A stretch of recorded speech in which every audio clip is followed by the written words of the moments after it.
Donald Trump has refused to take Albanese's phone calls and has now slapped 25% tariffs on Australia.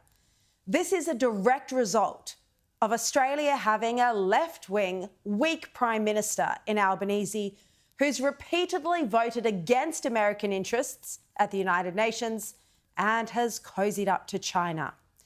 Now it's Australian businesses that will suffer, with about 15% of Australian aluminium and steel exports going to the US. And there's an estimated 100,000 workers in this steel industry. And the stock market also fell 1.3% today, wiping about $30 billion from the ASX. The White House confirmed at 6 a.m. that we wouldn't be exempt from the tariffs, with the press secretary Carolyn Leavitt saying that Trump considered it and considered against it. There will be no exemptions. And that was first in the Herald. As you may recall, last Monday I reported that Albanese had been desperately, frantically trying to get Trump on the phone, but that the president was refusing to take his calls. Here was the start of that report. That Prime Minister Anthony Albanese has not managed to schedule another call with President Donald Trump, despite trade tariffs due to take effect in just 8 days and a Chinese warship circling Australia. 3 sources tell me that Albanese and his representatives have been desperately contacting Republican networks in the US. So that was just 8 days ago. And at the time, Albanese strongly denied to me that the president wasn't taking his calls. Sources tell me Albanese has been trying to set up a call with Trump, but Albanese denies this. The Trump administration is well aware of both Albanese and Kevin Rudd's past comments about the president. And I approached Rudd and the Prime Minister for comment. A spokeswoman for Albanese said, "This is wrong. It's an absolutely incorrect insinuation that they have been rebuffed." So just last Tuesday, Albanese categorically said my report was wrong, that Trump wasn't refusing to take his calls. Now, Albanese promised to return integrity to politics. He said he'd do politics differently. But it turns out he's just as grubby a liar as any politician that came before him. And today the Prime Minister was caught out lying over his desperate attempts to get Trump on the phone, because he finally admitted the truth, that the President of the United States has been rebuffing his calls. Albanese was asked today why he hadn't spoken to Trump since February the 10th, and he admitted that he had been trying to get him on the phone. Did you try and set up a second call with Trump on tariffs, and if not, why not? Look, we'll continue to engage in all vehicles we have, continue to put in a request for another discussion with President Trump. Are you disappointed that requests to have second phone calls with Trump couldn't be fulfilled? Friends should pick up the phone, shouldn't they? We've engaged. We've engaged, including through writing, including at senior levels of the government. People would be aware. The Treasurer, the Trade Minister, a range of the Foreign Minister have all visited and have all engaged. And thanks to Sky News journalist Crystal Wu for asking that second question. But how embarrassing for Albanese, how utterly humiliating. But also, isn't it a sorry state of affairs when you can trust a journalist more than you can trust the Prime Minister? Albanese and those who speak for him are professional liars and evaders of the truth. And there's been no apology today for lying.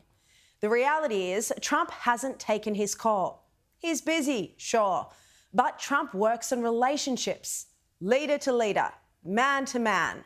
And Albanese has no personal relationship with Trump. The president would also be well aware of what Albanese and his team have said about him in the past. Comments like this. And as the United States in the last 4 years has been run by a village idiot because of the essential incoherence of the man himself. We have an alliance with the US, we've got to deal with him, but that doesn't mean that you're uncritical about it he scares the out of me. And so much more material where that came from, as you've seen. The fact that Albanese would appoint Kevin Rudd to that critical posting shows the lack of respect he holds for Trump. And Trump also knows exactly the type of left-leaning leader Albanese is. As one source with close ties to Trump told me last week about Albanese, Trump's ending the Third World War, no time for anti-Trump left-wing globalists. So Trump and his team see Albanese as a left-wing globalist, according to this source. But Trump can also see through Albanese. As Ray Hadley said here last night, he's the worst Prime Minister in our country's history. Albanese's pipped them by a short half head now. He's the worst Prime Minister I've seen in 35 years of broadcasting. Now, Australian businesses had no hope of avoiding the tariffs when this is the person running our country. And Peter Dutton today squarely blamed the Prime Minister. It's obvious that Anthony Albanese and Kevin Rudd have had a shocker. The Prime Minister can't secure a phone call, let alone a meeting with the President of the United States.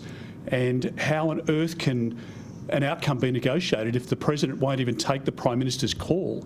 So it's not just Australians who see the Prime Minister as weak and incompetent, it's our trading partners as well. And the sad reality is, because of the Prime Minister's inability to deal with this issue, Australian jobs are at risk and Australian industry is at risk. And the Prime Minister needed to get this right, and he didn't. And Dutton said he believes if there's a change of government, if he wins, he could get a deal done on tariffs with Trump.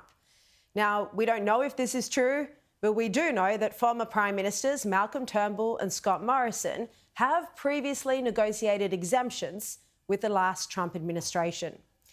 And Trump has found time to meet with many other presidents and prime ministers from around the world since his inauguration. He's invited to the White House the leaders of Israel, Japan, Jordan, India, France, the United Kingdom, Ukraine, and more. And Australia is the only Quad partner who hasn't visited Trump in Washington.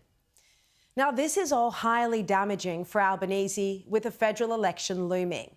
His failure to maintain any sort of communication with the president is disastrous. The United States is our most important ally.